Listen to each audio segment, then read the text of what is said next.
debt was from when I was living in California from Credit One Bank, but LVNV Funding now owns it.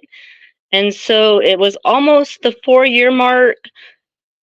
It's almost the 4 year mark, I think, in like March, actually, when we go to court. Um, so one day I just opened my door and there's a lady there serving me for my Credit One credit card from LVN Funding. Got it. I responded to my deal at the courts. I was told that you're supposed to kind of fight back on it, ask for more validation that they own if they really own my debt. Because in the paperwork they gave me, it only shows that they bought a bunch of says accounts, and then also just a statement of what the credit card was spent on. Right. Right. So I asked for more information, more validation, a binding contract between both parties.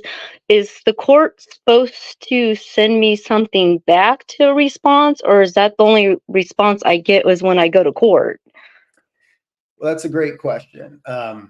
So first, quick disclaimer, since you're not in Florida, I'm going to give general advice that you Okay. should find applicable and helpful. Okay. And Lisa, this also gives me an opportunity to talk more generally about these types of lawsuits, because I think it can apply to other people here watching live today. It happens a lot and a lot of people in this space. So what you're describing is what's called a debt buyer situation, or we call them junk debt buyers. Right. LVNV is one of such companies, a huge one. LVNV is owned by a parent company called Resurgent Capital, and they're $1 billion corporation. So think about that. They're spending enough money to buy old debt such that then when they collect it, they're bringing in $1 billion a year of revenue with a B. Right. There are others you may heard of, like Midland Credit is another big one, MCM. But those are all junk debt buyers, or they buy what's called portfolios of accounts. So Lisa, you mentioned a couple of very important things I want to talk about here with these types of cases. So number one, if it's a first party creditor suing you, it's always a lot more difficult. Okay. So you're in a better position than some consumers because you have a debt buyer. Right. And so that means at least one time there was allegedly a change of ownership of your debt. You did mention it was Credit One originally. Right. But what's crazy, even though it went from Credit One to LVNV, I can almost guarantee there's 3 or 4 more steps behind the scenes. And the hard part for these companies is they have to prove every one of those steps. So what you described as, the documents you're getting back, there's some other things that you're going to want. One is called a forward flow agreement. A forward flow agreement is what's basically the master contract. That's between LVNV and Credit One Bank. Credit One Bank probably sold 5,000, 10,000, 20,000 accounts along with yours at one time, one batch. I'm sorry, Lisa, go ahead. Yeah, that's what it looks like when it says they bought accounts. It just says that sounds like a bunch of them. Right. And yours is one of them. So sometimes it's like a needle in a haystack. And if you're doing the right thing by fighting back, these things can be won very easily if they're junk debt accounts.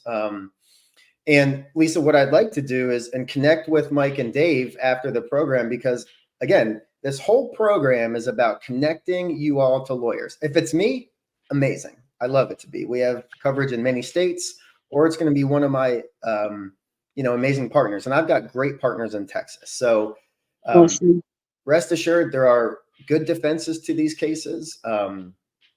Like I said, they have to prove the change of ownership the whole way through. There are specific types of documents that you're going to want to either get or ask for. And then another important thing about these junk debt buyer cases is, let's talk numbers. Lisa, I don't want you to tell me any specifics because it's private, but let's just say they're suing you for $5,000, or anyone's being sued for $5,000. You had a $5,000 debt for Credit One Bank, and now it's with LVNV. From my past experience, and I've been doing this going on 14 years, I've seen thousands of these contracts. They pay between 3 and 12% of the original amount to buy your debt. Think of that. 3 and 12%. And it depends on how old the debt is or the It's almost quality of the debt. 4 years. Originally, the credit card was like $400, and now it's up to $832. Which makes sense because of all the interest and late fees and other things that accrue. So $400 to 800, they probably paid less than $80 for that account. Yeah. So what that means is it gives you some leverage to negotiate. And junk debt buyers are always willing to take less than the full amount. In my experience, sometimes they'll take low as like 30% of the debt. Now, on one hand, they look like Santa Claus. Hey, we're giving you a 70% discount. We're the greatest people on earth. Well, part of my language, but screw you. You paid 3% and now you're charging me 30%. You're going to be on your yacht with that markup. Right. So it gives you a lot of leverage. And these types of cases, again, it's very important to understand. Okay. Try to fight back. They don't want you to fight back. And Lisa, let me real quick, and I'm going to ask you another thing specific, but just generally speaking, you're doing the right thing because all they want to do is to get you to default. They don't want you to show up to court. They don't want you to fight back. They don't want you to answer because all they want is a default. Then they get everything they're asking for plus more, and they get to garnish either your paycheck or your tax return. So just fighting back is always a good thing. It gives you additional leverage. So Lisa, you're doing the right thing by that. And sorry, I interrupted you. Go ahead. That's okay. Yeah. I was also asking too, because I also, even though I was served, I don't know if this is valid to do it after you've been served, but I also sent them another letter of validation. And they still send me the same thing, the statement through the resurgent, and then the statement of what you spent on your bill and stuff.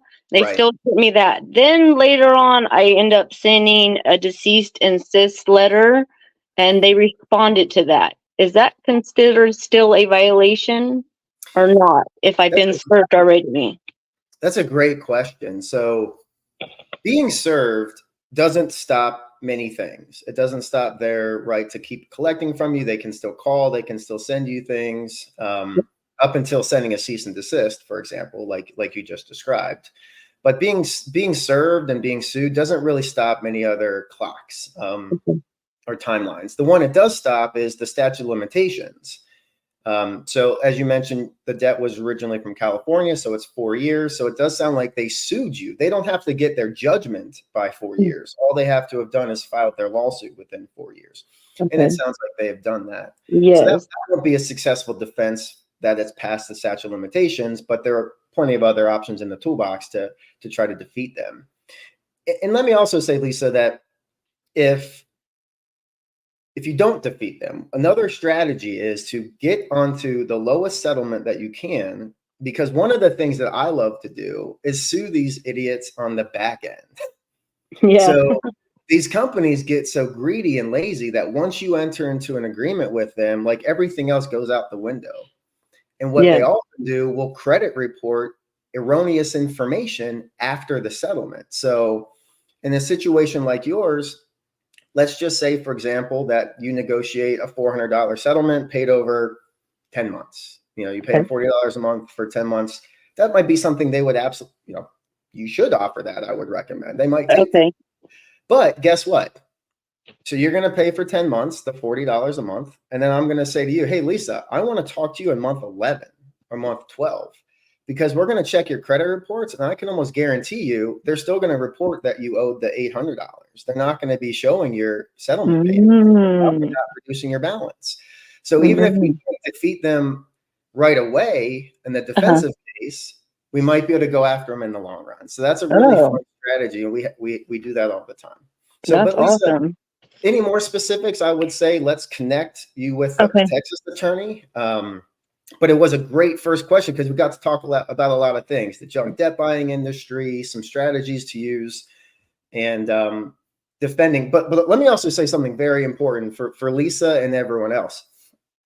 Remember when I talked about there's some small circumstances where you do have to pay the attorney.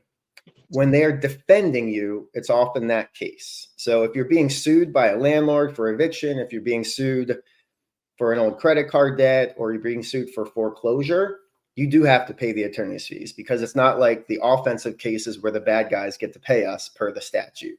Now, we're incredibly reasonable. We understand you're in this position, but there is always a little bit of skin in the game. And we try to get that back for you anyway, like I said, in the long run. But just keep in mind, if someone's being sued, it doesn't mean that someone's going to represent you for free.